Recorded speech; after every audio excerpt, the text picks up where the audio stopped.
Salut à tous, ici Amazing et Spider-Man est enfin là. Wouhou! Le second trailer de Civil War nous apprend quelques nouveaux trucs, voyons donc tout ça de plus près. Tout d'abord, on nous fait comprendre que le soldat de l'hiver est retenu dans un gros bunker au fin fond de la Russie.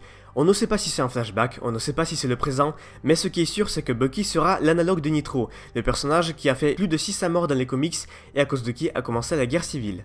Le trailer nous laisse comprendre que la cause du conflit dans le film sera l'attaque sur l'ONU, le problème serait donc au niveau mondial. Voilà une bonne raison pour T'Challa de mettre son costume en vibranium et aller se faire du bon pâté de soldats, gentil chaton. On revoit les batailles qui ont eu lieu dans Avengers, Captain America 2 et Age of Ultron. Wanda semble terrifiée et Steve Rogers est très gêné, il faut avouer leurs actes héroïques ont fait quand même beaucoup de victimes. Quant à Tony Stark... Soyons francs, sans compter qu'il est mentalement instable, ce personnage est le plus bouleversé de tous. Dans les premiers films, il est devenu Iron Man pour la bonne cause, certes, mais en vérité, il se tapait un gros kiff, il adorait être un super-héros.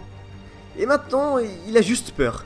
Après avoir vu toute une armada d'extraterrestres envahir la Terre, après avoir eu ces crises d'angoisse qui l'ont poussé à faire un tas d'armures différentes, et après qu'il a eu la vision de tous ses amis morts, il veut juste se sentir un minimum en sécurité.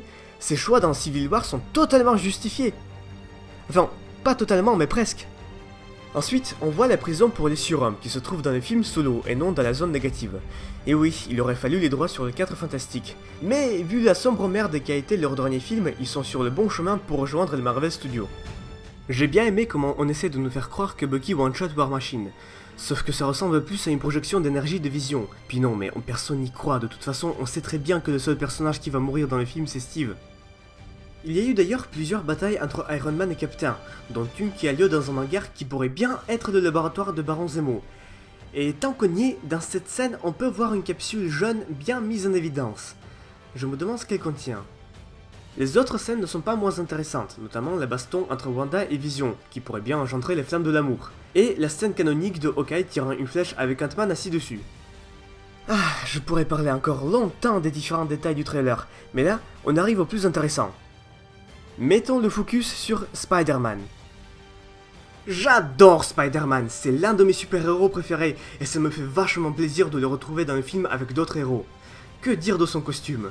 Je vois une tentative de reprendre l'effet lisse des comics. Les couleurs sont bonnes, quelques modifications à la Stark, les recharges de toile, la petite araignée et le beau masque aux grands yeux blancs.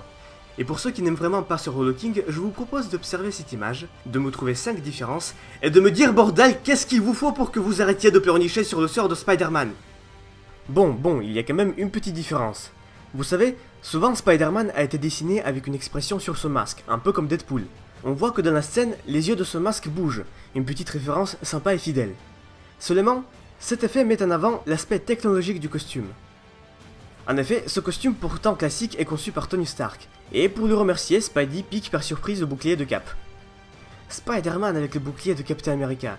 Non mais si ce cadre n'est pas le plus vendeur de l'histoire de Marvel Studios. Bon, après tout le costume pourra toujours changer, il paraît même qu'il sera différent de celui du trailer. Le costume peut aussi faire légèrement allusion à celui des derniers comics, où effectivement, Peter apporte quelques modifications utiles. Mais le plus probable c'est le lien entre le film et le comics Civil War. Les réalisateurs ont sûrement voulu garder l'idée de Stark qui conçoit un costume pour Peter. Voilà, c'était un point bref sur le nouveau trailer et l'apparition de Spider-Man dans Captain America Civil War. Et quoi qu'il en soit, je suis vraiment heureux et excité à l'idée de le voir.